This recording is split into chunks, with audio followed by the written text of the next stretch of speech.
was a drive way back. It might be. It could be. It is. Holy cow. Welcome to another broadcast of Bricks Behind the Ivy.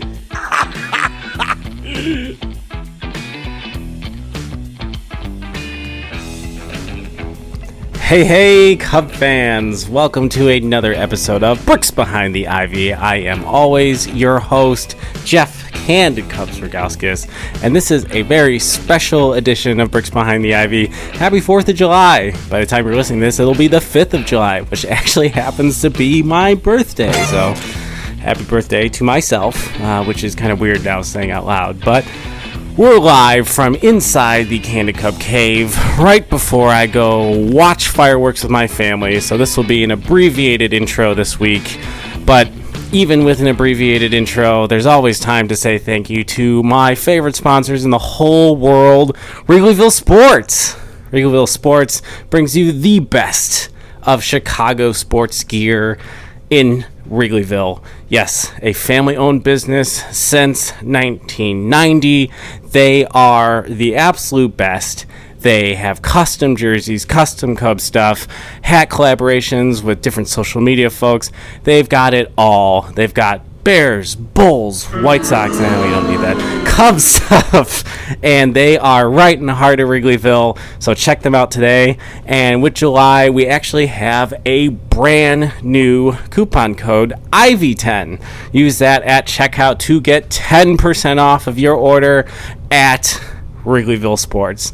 And thank you so much for continuing to be a sponsor of Bricks Behind the Ivy. So I'm testing some new technology right now as I want to make a very quick and exciting announcement that I will be attending the All-Star Game this year. Yes, I am going down to Arlington to cheer on the potential one Cubs member who makes the All-Star team. It is a tradition with one of my best sports friends in the whole world that we go to the Home Run Derby. So I'll be going down there. Hopefully we'll have some Bricks Behind the Ivy stuff, maybe even some Bricks Behind the Ivy merch on me to be passing out and spread the good word of this podcast. And also going to be attending the John Boy Media All-Star Game party to mingle with some folks. Very much looking forward to it. And hopefully we'll get to make some pretty cool content for all of you as well.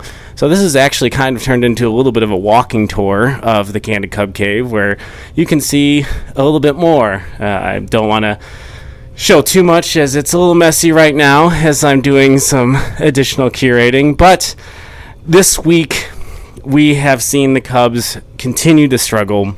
They did win today on the backs of a 2-home run and a double 6 RBI day from Ian, the daddy, Hap Daddy Hap, which Boog Sciambi finally told the story on the marquee the other night of where that came from. And it had come from Theo Epstein. He was interviewing Theo Epstein for something, and Ian Happ was going to come to the plate during spring training. He's like, hold on, I'll answer that question after we see the Hap Daddy hit. And that's where it's from. I was so excited to finally hear that story.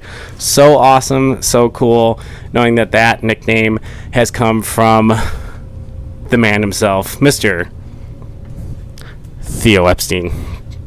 So, Bricks Behind the Ivy this week. Cubs are still struggling, but I wanted to take a quick moment to talk about my experience with baseball on the 4th of July and my experience as a Cubs fan.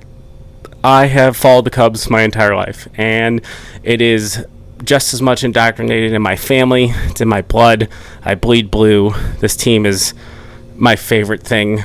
Baseball is my favorite thing, if it's not apparent by all the things in my basement.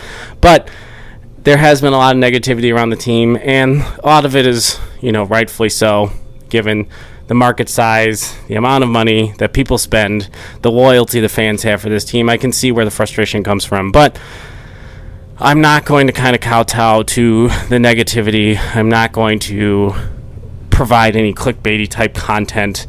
Bricks Behind the Ivy is a Cubs podcast for Cub fans by Cub fans, as we have in our slogan, and we'll be providing coverage of the team as the season continues with additional coverage around what happens and how this team potentially pivots.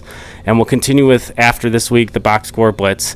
And we'll continue with covering the day-to-day, the standings, and pointing out things that are pertinent and interesting about this team as the season goes on. We'll have different content as the offseason starts, including some suggestions we got from our Wrigleyville Sports collaboration giveaway, including Cubs history, additional Cub-type guests, and additional Cub fan features. So stay tuned for that as Bricks Behind the Ivy continues to chug on. But this week, we decided we're not going to do the box score blitz.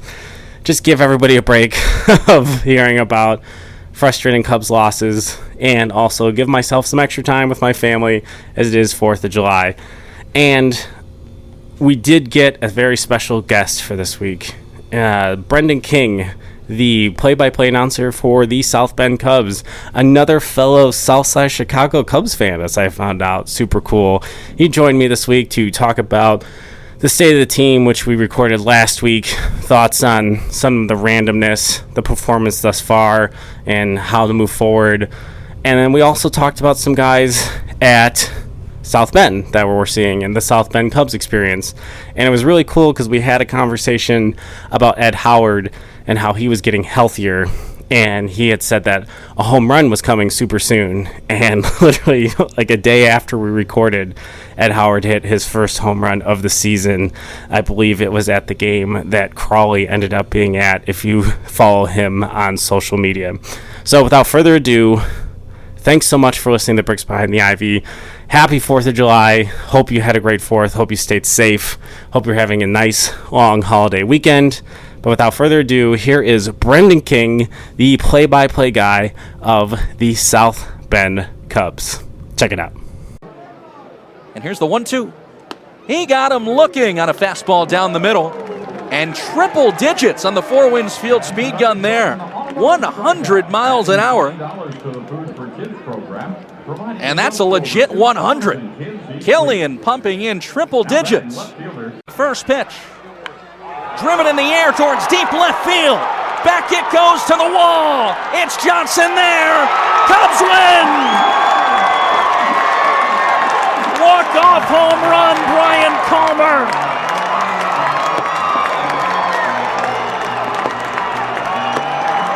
Cubs win it 4-2.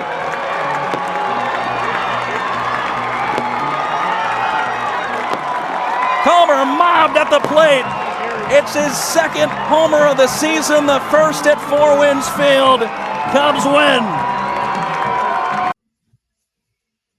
Hey, Cub fans. Thanks for sticking around. Today we have a very special guest. We have Brendan King, the play-by-play and official voice of the South Bend Cubs, Cubs High A affiliate. Brendan, thanks so much for joining us today. Thanks for having me. Really appreciate it. Yeah, I always love getting people's stories in the Cubs organization of how they fell in love with baseball, or if they're Cub fans, how they fell in love with the Cubs. So what's your what's your Cubs story? Man, it goes back a long way. I think obviously have to start. I'm a Cubs fan thanks to my grandma, Kathleen. Everybody called her Kay, and we were just talking off the air. We are both South Side Chicagoans. So I think both of our Cubs stories kind of starts in unique fashions where it was a little improbable because on our block, it was White Sox jerseys and flags everywhere. But my grandma, Kay, was a diehard Cubs fan. I'll never forget in her and my grandfather's house growing up, there was a signed little Wrigley Field postcard from Rick Sutcliffe. And, oh, wow. Okay. Every time I went over to their house, I would look at it, and it's cool. My parents now have that in their basement. So that's kind of a little unique item that I've got to see as a kid, and now I see anytime I go visit my folks. But, yeah, I think the story starts. I attended my first game when I was 2 or 3, and that went to the Cubs era and really where I grew up. I'm 29, so I think, 2003 was kind of just the start of it. Obviously, remember being heartbroken. But Ramos Ramirez, Derek Lee, Mark Pryor, Kerry Wood.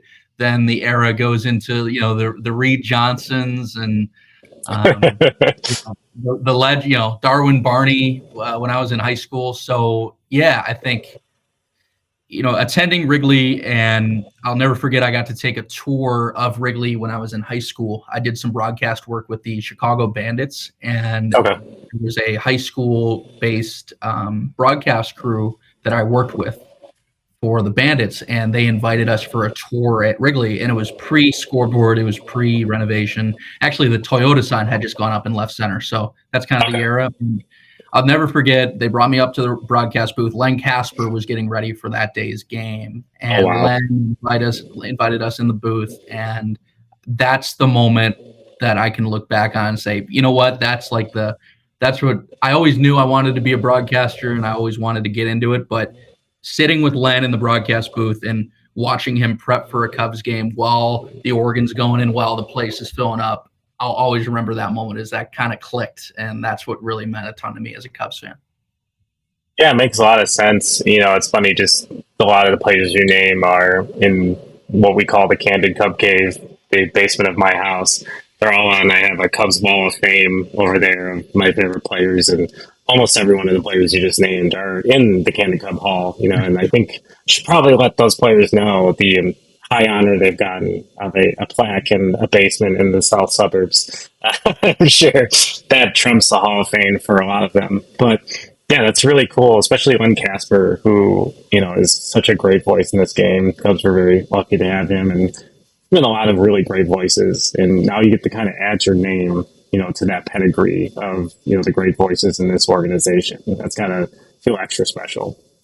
Well, thank you. I definitely don't put myself up to the Pats and the Boogs and the Lens, but it's to even be in that conversation as to be a broadcaster within the organization is amazing. I started broadcasting at Lincoln Way East, where I went to high school, and I quit playing baseball my sophomore year to focus on being in the booth because Lincoln Way East is a big enough school where there was a radio and television club, and they let the kids broadcast the games, football, basketball, baseball. So they were looking for a new football guy my freshman year. I was like, hey, that sounds cool. And where the broadcasting heritage kind of goes back to, my grandfather worked in the advertising business in the 50s and 60s and worked in the city with the Blackhawks and the White Sox and the Cubs. So he knew the Jack Brickhouses of the world. He knew the Lloyd Pettits of the world. He knew some of the great voices that the city of Chicago has ever known. So from those stories and from my grandmother taking me to games, that's where really things kind of came full circle. And it's cool. I mean, these last few years being in South Bend, Pat has become a mentor.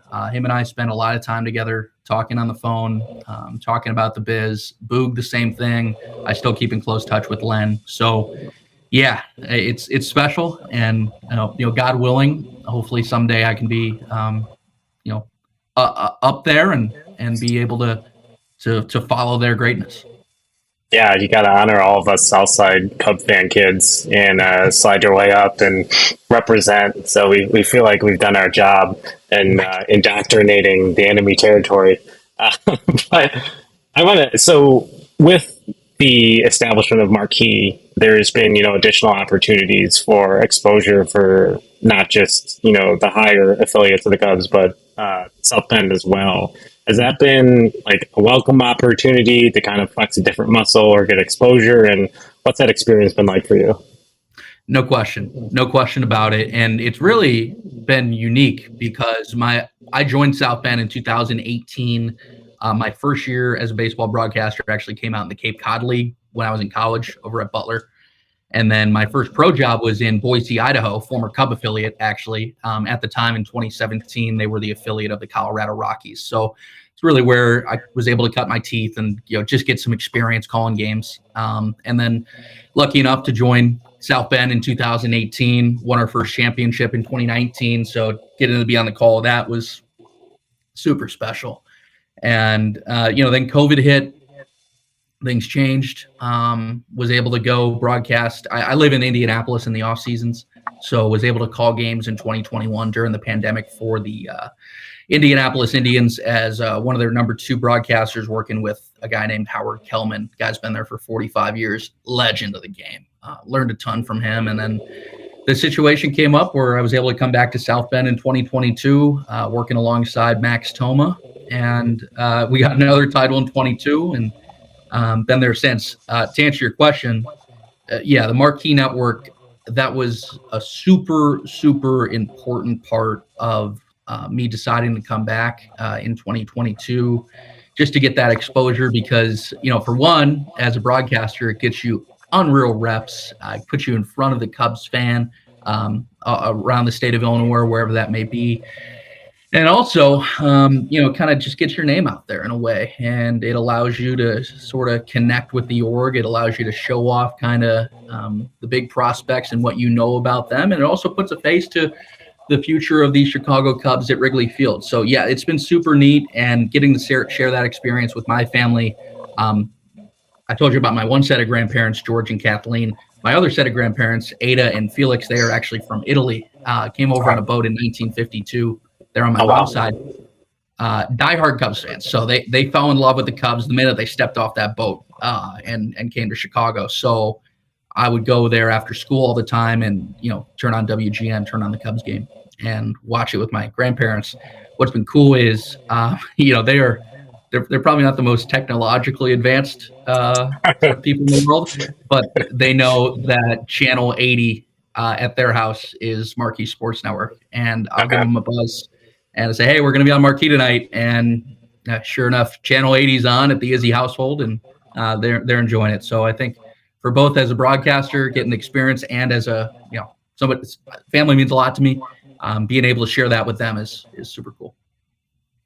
Yeah, no, that's really special. And, it's not the same thing, but it's been fun for my very diehard Cub family, to share this podcast and idea with them. And they've been supportive, and they're probably the only people in the Tinley Park area wearing a bunch of Bricks Behind the Ivy merchandise everywhere they go. They're like my walking billboards of support. So So I want to talk about the South Bend Cubs specifically, and then we'll shift to talking about the Major League Club.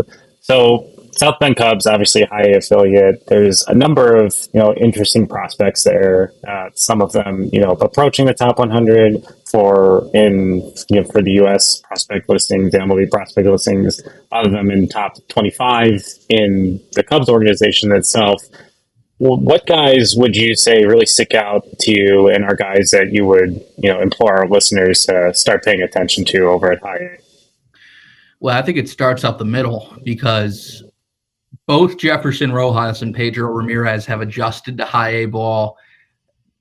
I thought they would have a good year, but I didn't know that they would be this dynamic so quickly. It usually takes a little while, and understandably so, for a lot of international players to adjust to not only the full season game at High A, but also, this being in Tinley Park, and anybody that listens in the Midwest knows this, it's cold in the month of April and probably the first half of the month of May. And randomly, we're in Appleton, Wisconsin. It's currently 68 degrees on June 27th. The Midwest is going to toss some doozies at you for sure. Now, nobody's complaining about this. This is gorgeous, but it can just vary by day by day. I mean, heck, we played 96 degrees last week in South Bend. So the point being, it can change on any given day. I have never seen two young international prospects like Jefferson Rojas and Pedro Ramirez adjust to the cold so well and play so well in the month of April. Pedro Ramirez set the South Bend Cubs team record for an on-base streak with 27 consecutive games on base in a row. That's the best by South Bend Cub ever. The South Bend Silverhawks had a guy that was better than that, but nobody's had a better run as a South Bend Cub. And Jefferson Rojas, back in the first month, he had a 17-game hitting streak. That tied the best mark in South Bend Cubs history as well. He was a game away from setting the all-time best, but he's tied up with him. It's him, Yohendrick Pinango, Roberto Caro, and a guy named Eloy Jimenez that have all had 17-game hitting streaks as a South Bend Cub. So, yeah, I think Jefferson and Pedro have been great. It always takes a little bit longer for the glove than the bat. They each have been terrific with the bat. The gloves have come around. To be honest with you, I really don't pay attention to errors or defensive plays in the first month. It's tough. It's their first time playing in the cold ever. And Usually the glove is, as mentioned, going to take longer than the bat. But now yesterday they turned a pair of beautiful double plays here in Wisconsin. So, I think to start with those two, both have been terrific. So I'm going to stay in the theme of the region and interesting prospects in South Bend. Ed Howard. Obviously, he has spent a large amount of time of his time in the Cubs organization at South Bend. He's had some injuries and some setbacks. How do you think he's progressing? How does he look this year? Do you think there's still upside there? Does he compare to some of the good Cub prospects, or should expectations begin to be tempered about him? And just the cool story of like where he comes from and his connection to the city of Chicago. I'll tell you, he's putting himself back on the map, and I'll never forget watching the injury happen. It was at home. It was a ground ball to short. The throw from shortstop was to the first base dugout side of the bag. For whatever reason, the first baseman for the other team stretched into the foul line to try and make the catch, and it ran right into Ed's hip, and it was just tough to watch. Last year, Ed coming back, you can tell he was coming off major hip surgery. No discredit to him. And you know what? I'll tell you what. Anybody else, I bet you $1, they wouldn't even be trying to be out there last year. But Ed came back, and he put in the work, and he got the work done to even put himself in the position to play half of last season. This year, I'll tell you, he looks like a new guy. Because what's weird is, here's what I think about Ed.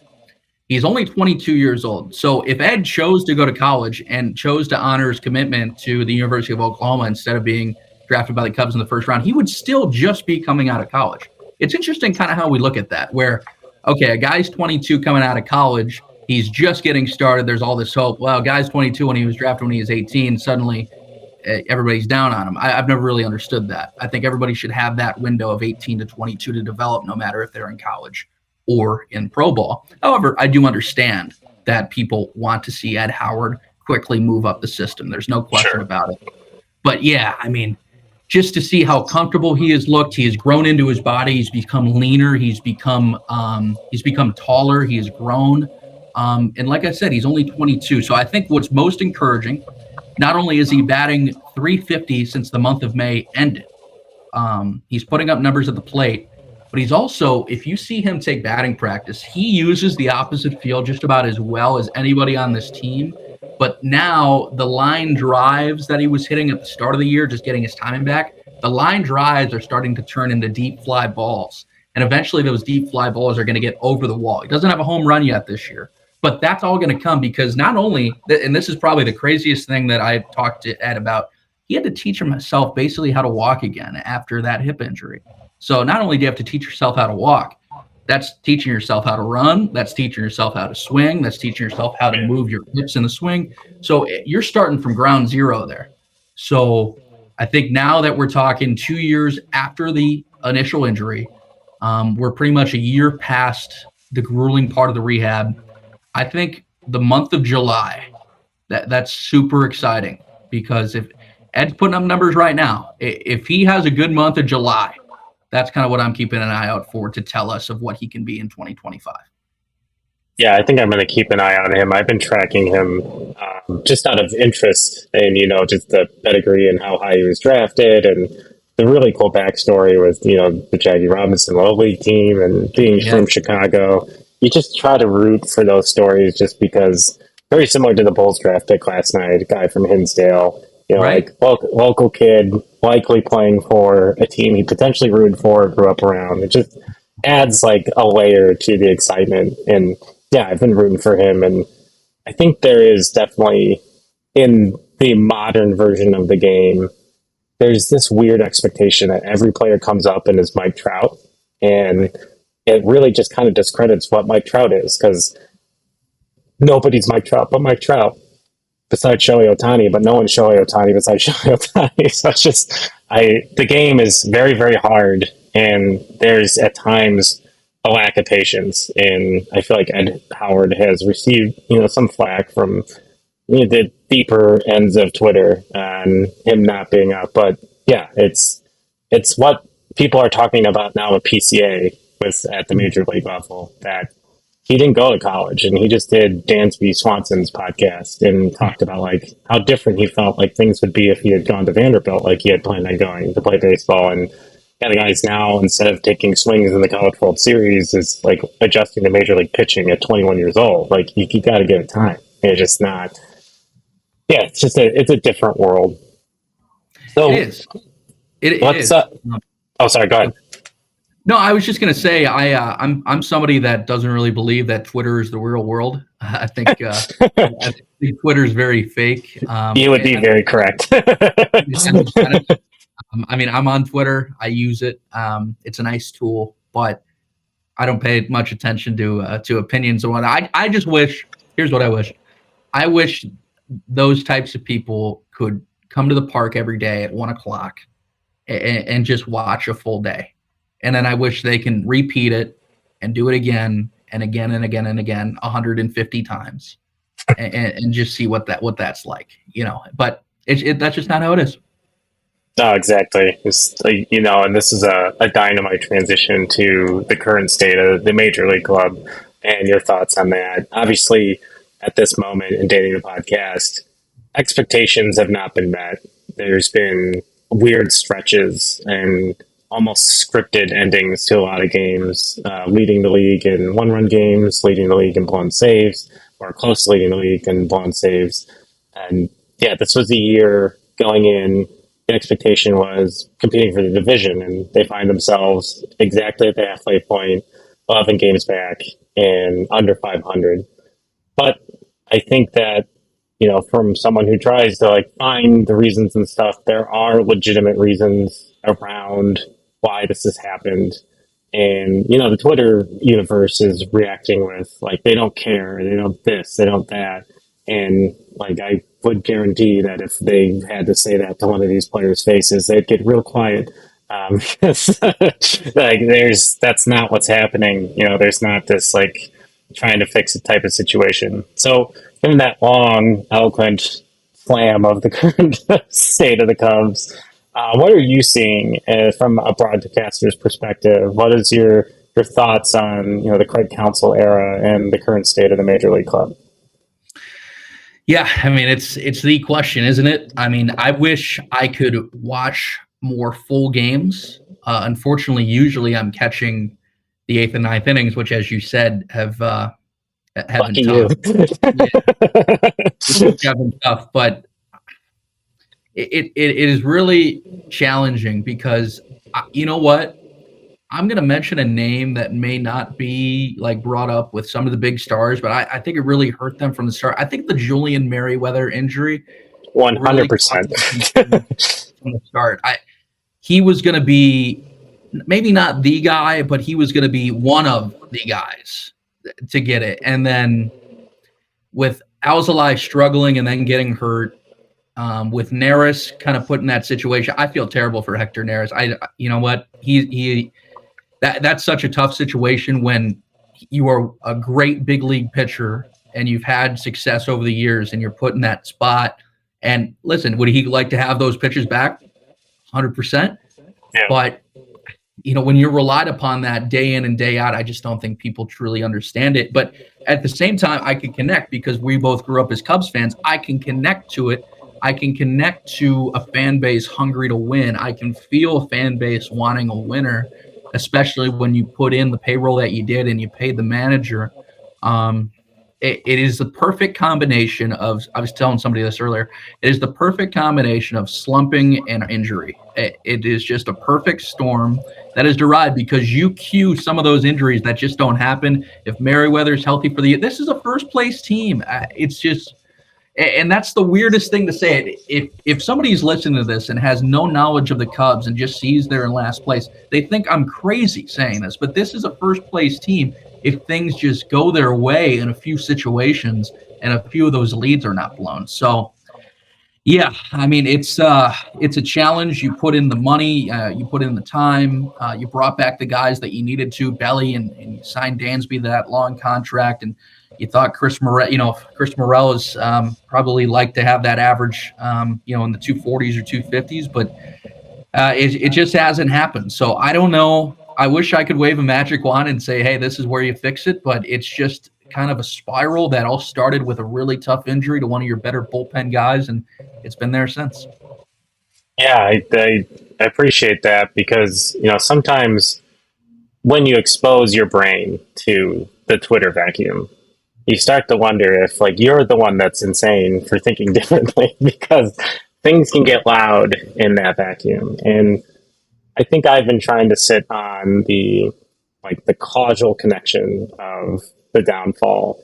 And you really do look at timing and different strategy of how players rehab versus how they don't, slumps, and all these things have happened at such a very unique, similar moment that it has created this situation where they have survived one-run games this year that they shouldn't have, and then they've been presented with one-run games because of a multitude of all these other factors. So they keep finding themselves in the same situation, but instead of the three guns they expected at the end of the game, they have butter knives and they're trying to find, the tool to wrap it up. And every time they find something that might click, there's another injury. I mean, there's a Rolodex of pitchers that have gotten opportunities. Daniel Palencia, Keegan Thompson has been on and off. And, 2 years ago, we were penciling him in as the next Josh Hader, 2 innings shut down.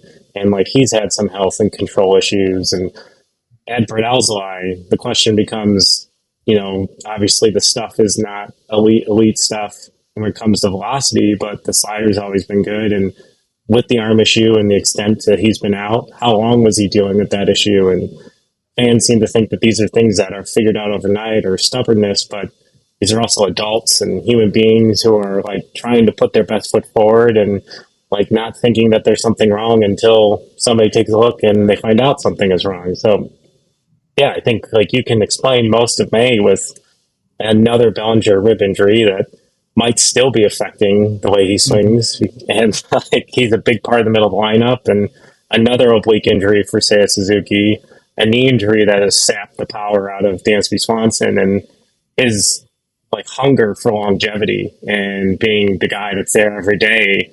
He doesn't do rehab stints. So you have to account for that he was adjusting back to major league pitching after missing a large amount of time. And Nico's had a partially broken hand and a hamstring issue. And we started the year with Ian Happ with a hamstring issue. So they were throttling him and out at DH. Health has been a huge issue for this team. And they have survived is more than they have won. And it's hard to look back, and if they had one more of those pieces in that bullpen and converted half of those blown saves, they're 2 games behind the Brewers. Right. And but the good news is this division is not great and there's time. But I think that when things aren't working, there's a impatience that comes, and it's an impatience that grew from 2016. This is a new fan base, has new expectations. It is not like the team that we cut our teeth on of, hey, guess what? They made the playoffs 3 times my whole youth. And you had your one hand and 3 numbers to mention, and that was it. Yep. But then from 2015 to 2020, this was a team that was regularly over 500 and competing for the division. And the frustration came when they blew it in the playoffs. And that is just a completely new world. And that is where a lot of the Twitter fan base is from. They don't, and the Rickett family and all the finger pointing. So it is, I tend to strongly agree with where you're landing. This is we can't point fingers at one thing or one person. It has been a comedy of if they could get with Doc Brown in the time machine, and they're Marty, come on, and go back and heal one guy, it changes the whole season. And that it feels ridiculous. And yeah, so if given that, what's the situation with the Cubs? And I have a feeling that I could sense your answer, but maybe it's different. There's a few glaring problems with the major league club. Which one to you is the biggest issue that sticks out to you that they need to address in order to turn this thing around? Well, first, I appreciate the Back to the Future reference. That's my favorite movie. So we're finding out by the minute that we have more and more in common. But no, I think, you know what? I think, well, let me add one thing. I think Jameson Taillon has completely flipped the script from his last year. I mean, he has been terrific. So the fact we're not talking about him should be enough of a testament of like how different he has been.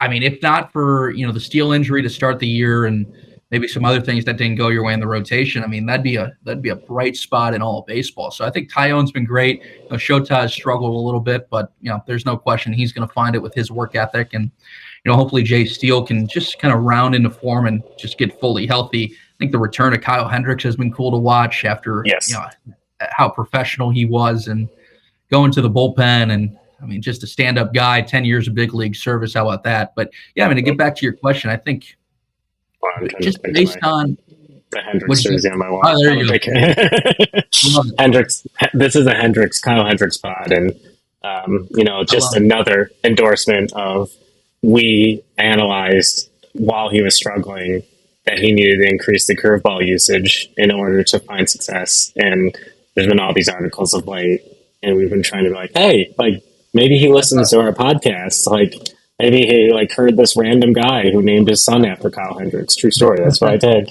And it's like, I got to check this out. And he's like, oh, he said curveball, so I'm going to do it. So that's the story we're going to stick to. I love it. But yeah, I mean, if we're talking about what you got to fix, I think, I had Boog Shambi on my radio show in Indy a couple weeks ago, and he made a good point. It's just the lineup can't possibly stay like this all year. If you're just talking about the means of a season, it's truly improbable to think that the lineup can be like this. So that'll find its way out.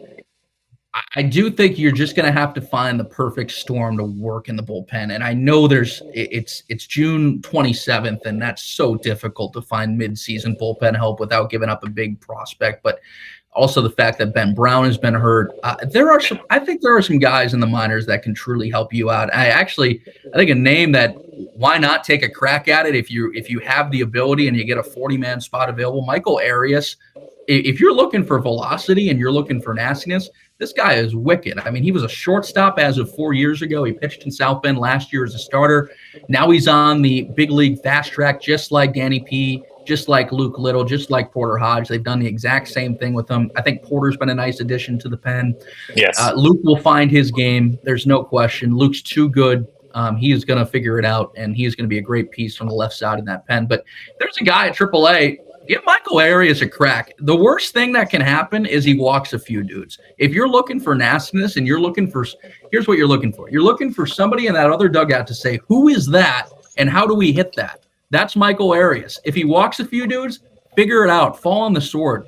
I would be in full support of Arias coming up because that is something you just truly don't have right now. Just the electrified fastball, 100 miles an hour, wicked slider from the right side. I am team Michael Arias. Yeah, I think that's a name that that I look at. Hunter Biggie, another one, and Ethan Roberts. So, I can also understand the apprehension, especially with Roberts and Biggie, both of them coming off of some injuries. There's probably other things at play, and concern of their use at the major league level and how much their usage would increase given the very obvious need of those things in the current bullpen. So, yeah, I think that is definitely a frustration. I will give the Nick Madrigal got injured. It feels like a few weeks ago in his AAA game, broke his wrist, and he's still not on the injured list. The last I checked, and that would open up a 40-man spot, which would give an opportunity to a bullpen guy.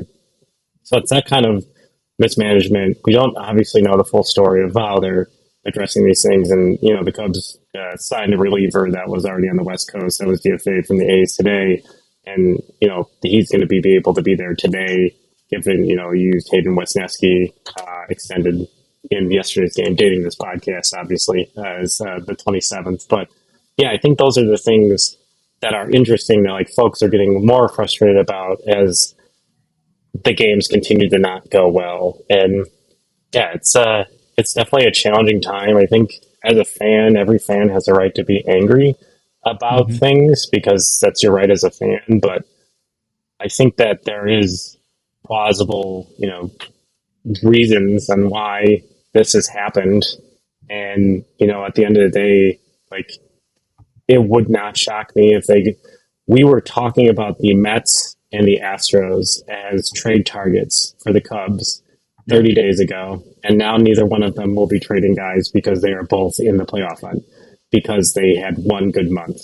So it's like, it could happen to us. Like and that sounds insane, but like it really could. And there is a stretch at the end of July and August where the Cubs will be playing teams that are not really trying very hard to win stuff.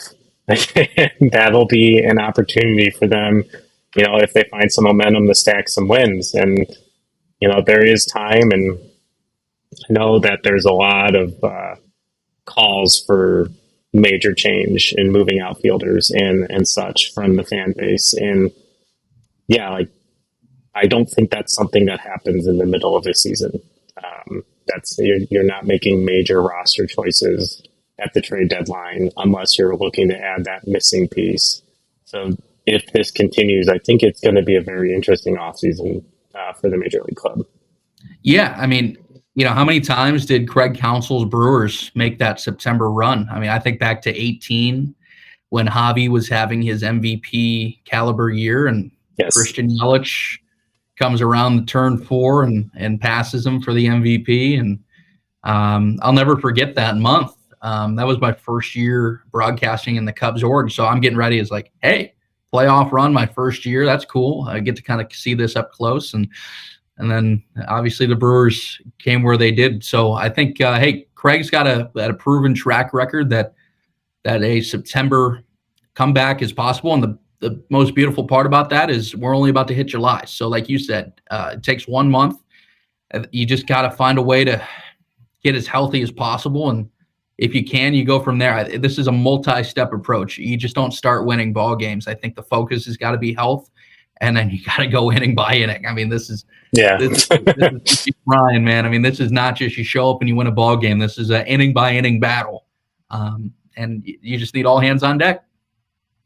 Well, the good news, and up to the minute, the Cubs are winning currently 3-0. So maybe today, maybe this recording is the turning point. Before I let you go, just take some time. It sounds like you have a radio show. Obviously, you're the play-by-play for the South Bend Cubs. Like, plug some stuff that you're doing so folks can find you on social channels or radio shows or other podcasts if they're looking for more stuff from you and the South Bend Cubs. Yeah, I appreciate that. Well, first of all, we were talking about this off the air. If anybody ever is at a South Bend Cubs game, come say what's up. Broadcast booth is right on the concourse, so anybody listening is always welcome to drop by and say hello. I love what I do. It's my 5th season here, so I've had a great run, a couple championships, and like we talked about at the start of this, man, I mean, my ultimate goal is to be up at Wrigley and hopefully calling games for that club, and going to keep on working until I hopefully get there one day. I love what I do. And like you said, in the off season, do some radio down in Indianapolis with 107.5 The Fan. So in the off season, you can catch me on air there every day. And then also broadcast some college basketball and football in the off season as well. So last season got Indiana State. They just missed the tournament, obviously. So did a bunch of their games, and that was fun to do. I mean, that was an electric team to cover. So enjoyed that very much. But yeah, other than that, on Twitter at BKingSports, Instagram and TikTok is Brendan King Show. And I always like to post some content from the booth, post some fun calls, and what else is going on in South Bend. So it's been a fun run, and looking forward to plenty more W's in the future. Yeah, let's take one moment to air some frustration at the NCAA committee for leaving Indiana State out of that. That was ugh. I am a Missouri Valley basketball guy. My alma mater is Valparaiso, which has struggled since they've entered the Valley. We're not going to go into that, but that Indiana State team was very, very good, and it was very frustrating as a fan that thought we'd get 2 teams in the tourney that they did not get their shake, and that. Oh, and then things have changed over the for the season. Watching Virginia in the first 4, you're like, oh my God, these guys are supposed to be better than Indiana State. Correct. Yes. And they want.